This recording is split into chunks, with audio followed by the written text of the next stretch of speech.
seperti kerajaan Thailand, Pak. Ya. Kerajaan Thailand itu sekarang menganut Hinduism dan Buddhism. Ya, dan itu tidak terpisah, harusnya terpisahkan, tetapi digabung sama mereka untuk mengontrol rakyatnya. Iya. Terlihat dari apa? Produksi amuletnya itu, Pak. Iya. Produksi amuletnya campuran Hindu dan Buddha. Soalnya kalau pakai Buddhism pure, orang-orang masyarakat nggak percaya bahwa rajanya adalah setengah dewa ya, atau dewa ya. Iya. Oke, Pak Hamid silakan Pak, mau bicara. Silakan Pak Hamid. Ya langsung gitu. Oke, monggo. Ini mau tanya tentang, jadi saya jadi berpikir dari jatuhnya Majapahit itu kan dari Mas Damar tadi bahwa sebenarnya Cina itu kan jadi meruntuhkan Majapahit dengan cara yang halus gitu, Mas.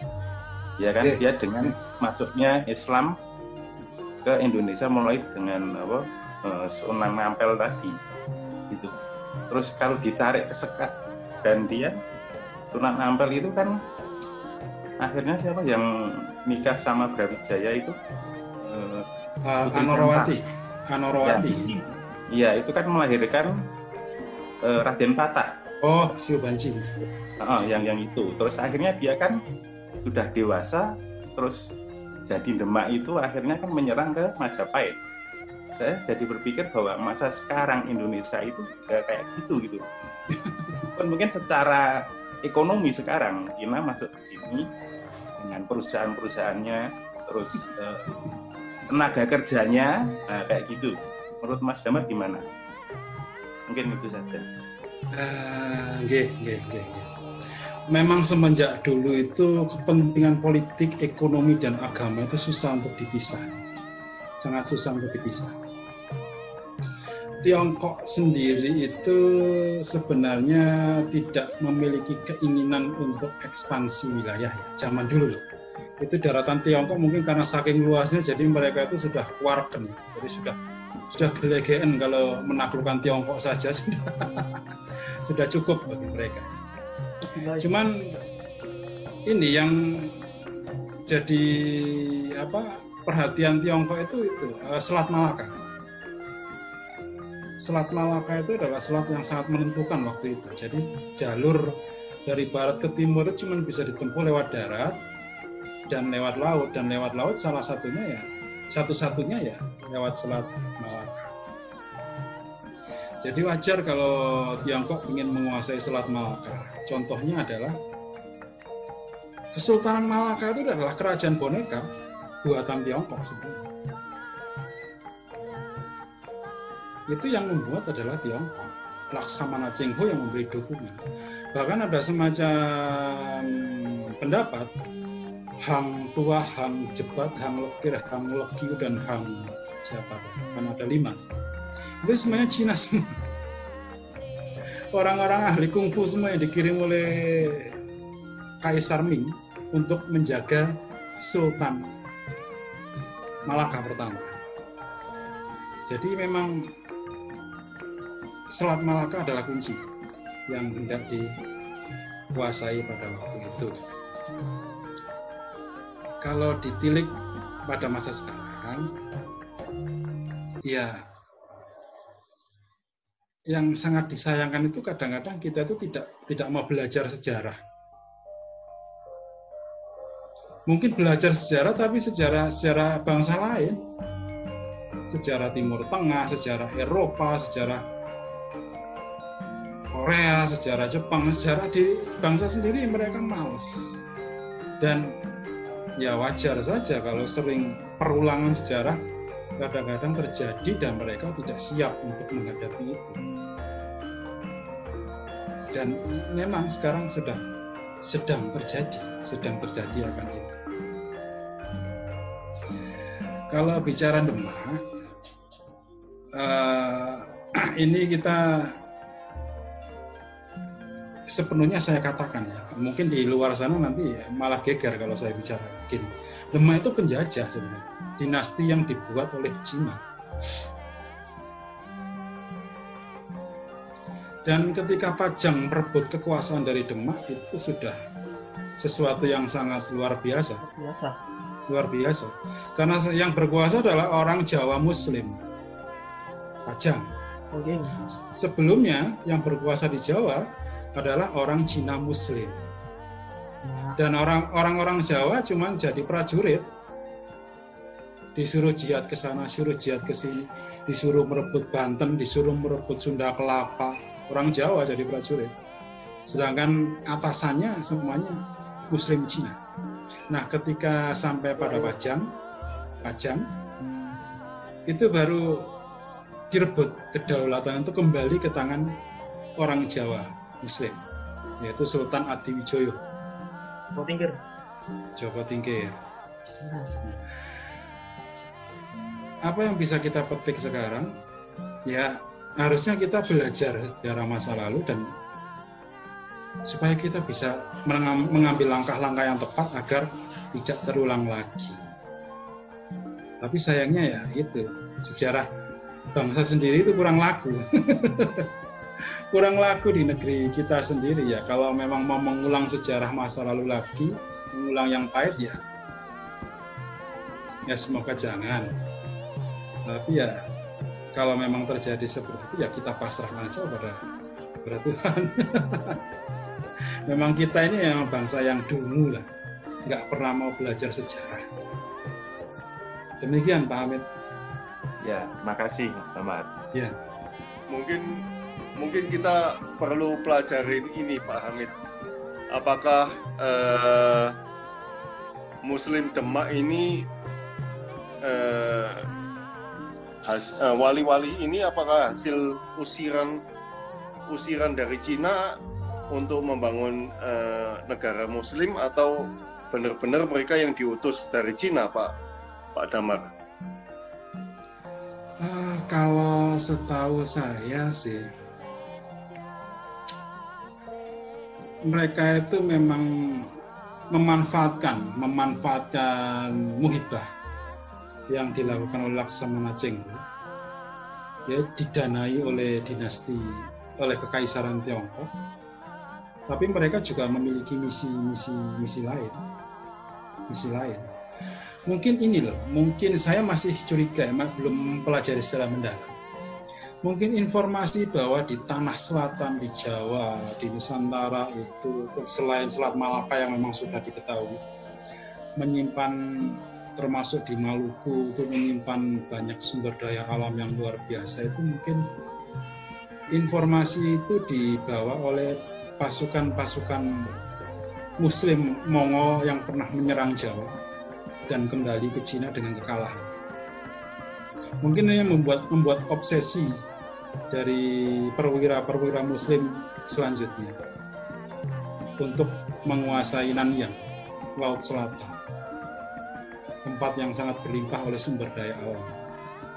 Dan yang berkuasa di Nanyang waktu itu adalah Mojopahit. Maka fokusnya ya ke Mojopahit. Jadi makanya yang ditaruh itu ya di Mojopahit. Makanya sekarang makam Wali Songo itu kebanyakan di Jawa Timur. Tengah Jawa Timur. Karena memang pusat ibu kota Mojopahit itu di Mojokerto, Jawa Timur. Trawulan. Di situ. Ya mungkin kalau para ulama ini ya sama lah di mana-mana. Seperti juga yang kasus di Eropa juga. Para pendeta Kristen sendiri kan juga tidak begitu berkepentingan dengan ekonomi maupun politik ya. Mereka cuma ikut saja menyebarkan agama. Para wali pun juga seperti itu. Jadi para ulama ini ditaruh di sana untuk menyebarkan agama. Sedangkan para perwira-perwira Chengho ini yang bergerak di selain urusan agama, politik, militer, ekonomi. Jadi semacam jaringan yang memang sudah dipersiapkan sejak lama oleh para perwira Muslim dinasti Ming. Nah, ketika kebijaksanaan Kaisar baru melarang untuk pelayaran ke luar negeri, terputuslah jaringan ini dari pusat, tercerai-berai. Tapi tunas-tunas yang sudah ditanam itu sudah mengakar kuat di Jawa terutama. Jadi walaupun sudah terputus dari hubungannya dengan dinasti Ming, ya, Bong Suiho di Surabaya sudah punya pengikut banyak, sudah punya murid yang sangat banyak dan punya pengaruh di kerajaan Mojopahit di dalam keraton. Ya, sejarahnya seperti itu. Jadi saya katakan ya, apa adanya. Kepentingan agama, kepentingan politik, ekonomi itu sejak dulu itu susah untuk dipisahkan, bulat jadi satu. Semacam itu Pak Sutoyo. Oke, terima kasih Pak siapa tadi? Pak Hamid, terima kasih. 11:30 ya, nggak terasa. Oke. Ya, 1,5 jam lagi. Ya. Lost kan? Oke, dari SW ini.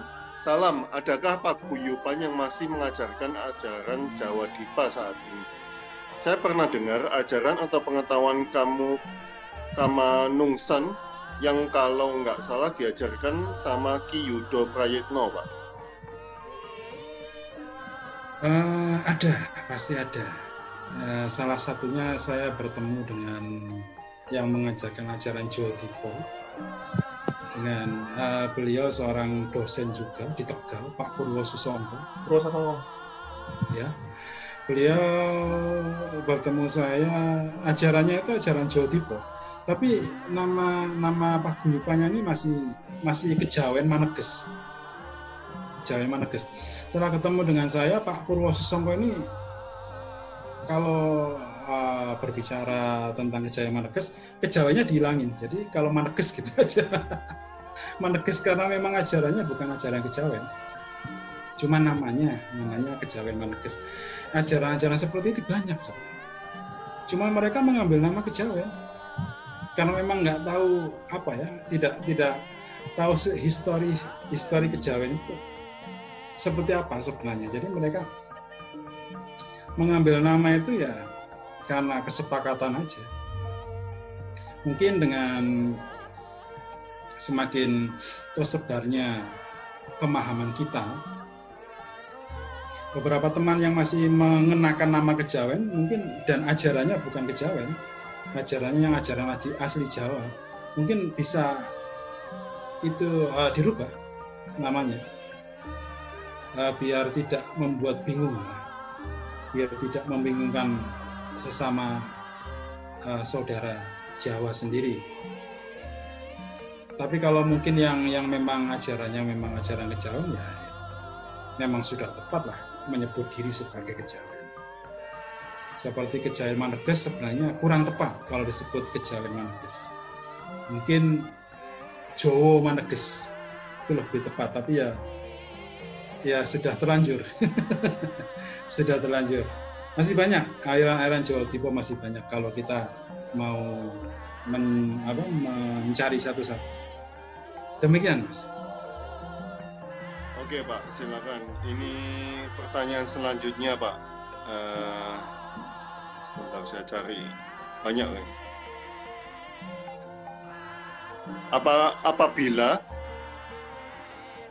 Apabila tidak sadar atau tidak percaya bahwa mantra Kejawen itu dari Islam, apakah masih berguna mantra tersebut bagi yang menjalankan, Pak? Ini urusan urusan batin ya, urusan batinnya. Yang kita bahas sekarang ini kan urusan historisnya seperti apa. Kalau urusan batinnya, menurut pengalaman saya.